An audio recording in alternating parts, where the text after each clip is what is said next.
I bites up recap here. Today, I'm going to explain an action thriller movie called Hard Hit. The movie opens as we meet a wealthy man named Song, who works as a manager at Baron Bank of Busan. One morning, Song gets ready for work and exits the house along with his teenage daughter, Hye-in, and little son, Min-jun. He plans to drop them off at school before heading off to work, but as they get in the car, Song notices a strange smell. However, he doesn't pay much attention to it. Besides, it might have been him, and he says goodbye to his wife before driving away. Not long after, Song hears a phone ringing nearby and tells his daughter to answer, but she claims it's not hers. Song then checks the glove compartment and finds a phone ringing there, which leaves him in shock. He thinks it must be his driver's and answers it. When a stranger speaks on the other end, claiming he has some information regarding his car, but Song thinks he's just a scammer and immediately hangs up. Moments later, he sees that the phone's wallpaper is a picture of his family, which shocks him even more. He asks Hye-in about it, and she says it was their family vacation last year, in which he was too busy to go. She also claims it's her mom's profile picture on Facebook, and Song is confused about whose phone it could be. The phone rings again, and this time, the caller reveals he knows everything about Song and his position in the bank.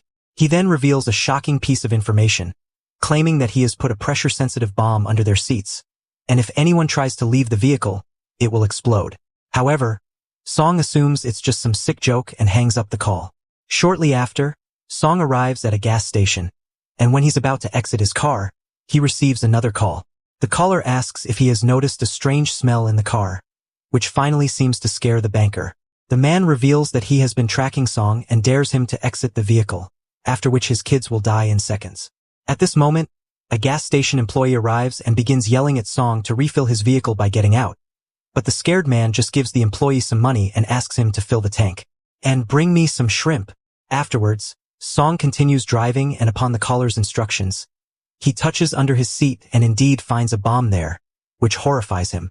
The caller reveals that he has the detonator, and if they call the cops, he will trigger the bomb. A terrified Song asks what he wants, and the caller demands 1.7 billion won to be transferred to his account, and another 960 million won in cash. Song claims he doesn't have that much money, but the caller insists that as a manager of such a major bank, it's not difficult for him to gather the required funds. Shortly after, they arrive in front of the kids' school, and Min-jun's friends approach the car to greet him, but Song hurriedly asks his son not to leave. Maybe he should have said that earlier, and also chases the kids away. His children don't understand what's happening, so the caller forces the banker to say the truth. Song then reluctantly informs the kids that someone has put a bomb under their seats, which sends them into panic mode. Not long after, Song gets a call from his colleague, who is very frantic and scared. It turns out he has also received the call from the stranger, who has put a bomb under his car and is demanding money. Song thus asks for his location and soon manages to reach there and meets his colleague. He notices that his colleague's wife is also in the car, but she's trying to leave because it's a very important day for her. She doesn't believe the bomb threats, so Song talks to her calmly and asks her to stay still for now, to which she reluctantly agrees. In the meantime, a man approaches and yells at Song because he is blocking the road. The banker apologizes and proceeds to drive away to find a place to park.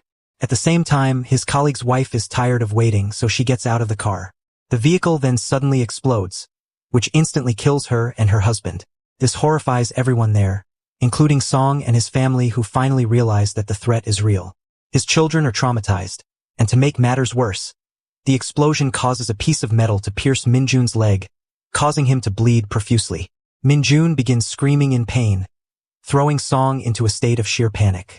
The caller demands the money once again, and seeing his son in such a dire condition, Song reluctantly agrees to pay. He pleads that he must take his son to the hospital first, but the caller claims that he doesn't care about the boy's life. To make matters worse, the caller raises his demand, insisting that Song also has to pay for his deceased co-worker's share. Upon hearing this, the banker argues that withdrawing such a large sum would raise suspicions at the bank, but the caller reveals that he already knows how much money Song has in his offshore account. Afterwards, Song calls his subordinate and tells him he has discovered a new investment opportunity. He asks the subordinate to immediately persuade their VIP clients to invest for competitive interest rates. His subordinate complies and contacts some clients, but even so, the funds collected remain insufficient to meet the caller's demands.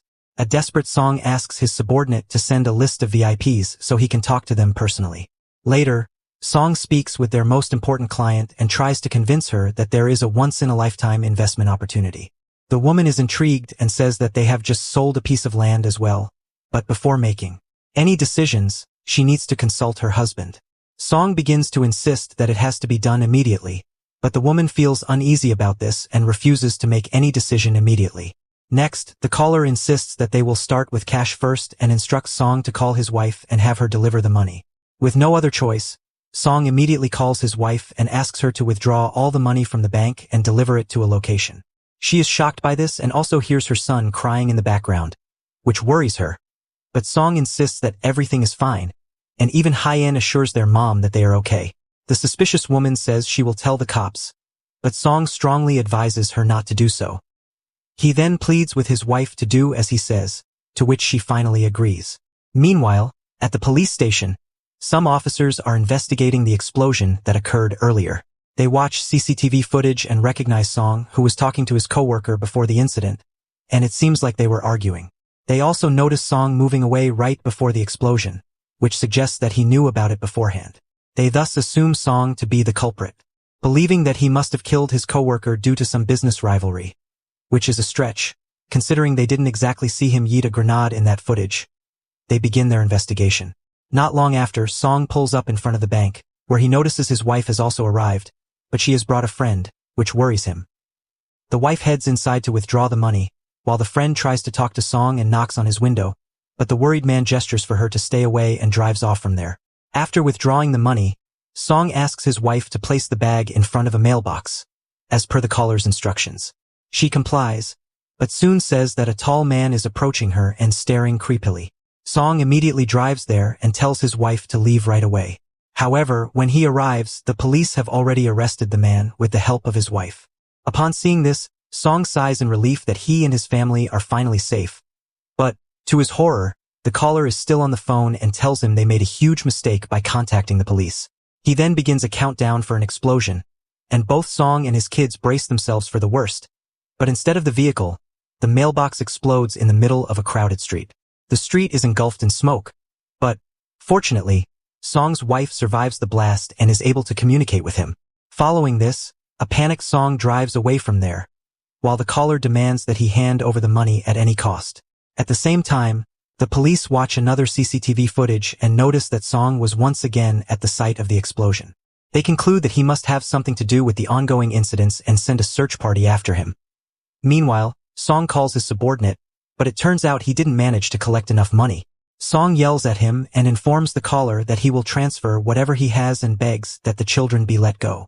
However, the caller says he won't cooperate unless he receives every penny he demanded. To make matters worse, Minjun has already lost a lot of blood. Oh shit, but I forgot about that, and is on the verge of passing out. Song asks the caller to let his son go to the hospital first, but still the man shows no mercy. Shortly after, Song is approached by a police officer, who asks him to get out of the car for a conversation, but the banker refuses and begins driving away at full speed while looking for a hospital. This forces the police to take drastic action. So, they deploy several police cars and even helicopters to capture him.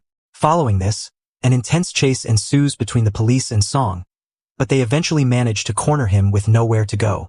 An officer arrives and asks Song to get out of the car, but he tells them that there's a bomb under the seat. Upon being forced by the caller, he even says that if they don't let him go, he will detonate the bomb along with his children, which shocks the officers. Not long after, an explosive team arrives and the chief officer orders the snipers to shoot Song the moment his children leave the car. A female officer approaches and pleads with Song to release his kids, but the desperate man refuses and then shows the phone's on-call display. The officer understands the gravity of the situation and hands them some bottles of water with a walkie-talkie so they can hear everything. After the cops leave, Song places the walkie-talkie near the phone and tries to speak with the caller, but no one responds on the other end. He then receives a text message from the caller, instructing him to throw the walkie-talkie outside. The desperate man has no choice and throws it, while the officers watch in shock. Song looks around and notices a crowd watching him, so he assumes the caller must be nearby. He honks the car horn, and he can hear it from the caller's end as well, confirming that the man is nearby. Moments later, Song notices a man speaking on the phone in the crowd, but he can only watch helplessly and can't even alert the officers. The caller then tells him that if he had led an ordinary life, none of this would have happened. He asks Song to recall his actions from 6 years ago when he was working at Baron Bank. But before he can say anything else, the caller abruptly ends. As it turns out, the police have blocked all signals in the area, preventing the caller from contacting Song. Next, the officer asks for his phone, and Song gives them his personal one instead of the one provided by the kidnapper.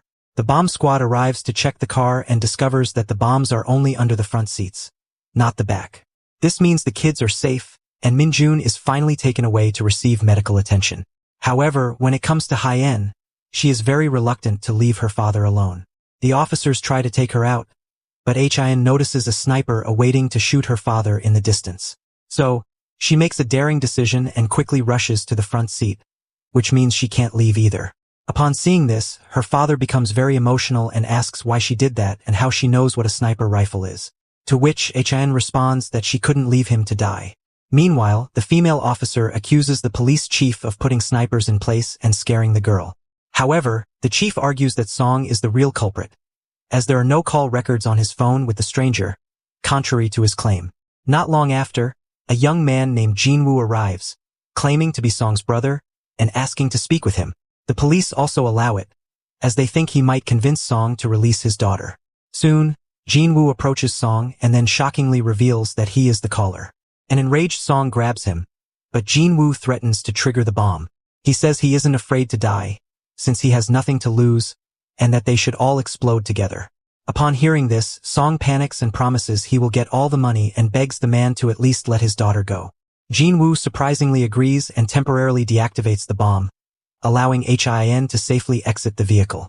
But then, in a shocking twist, he reveals that he has already triggered a time bomb, with only 18 minutes left before it detonates. He declares that he is taking Hyen with him, and if he doesn't receive the money by then, the girl will die. Following this, Jin-woo walks away with the girl, and the police do not intervene, assuming he is a family member. Meanwhile, a desperate Song also drives away, pursued by a convoy of police cars. His wife, on the other hand, watches TV and is shocked to see a strange man claiming to be Song's brother. She immediately informs the police that the man isn't really his brother, but by then, it's too late, as Jin-woo has already disappeared from their sight. Shortly after, Song calls his superior and pleads with him to lend the money, claiming it's a matter of life or death. But the man coldly refuses, saying that since Song took a large sum of money from clients without permission, the bank will file a fraud case against him. This leaves Song feeling hopeless, so he calls his wife and asks her to wire transfer money from all his accounts to the caller. Jin-woo then calls Song and instructs him to come to a specific dock, which reminds Song of his actions from 6 years ago. Through a flashback, it is revealed that 6 years ago, Song worked as a regular employee at Baron Bank. The bank had used deceptive marketing tactics to convince some chemical factory workers to invest in their company. When the market suddenly crashed, many investors lost their life savings, including a poor pregnant woman who had invested everything she owned. However, instead of helping, Song destroyed the evidence and covered up the bank's misconduct.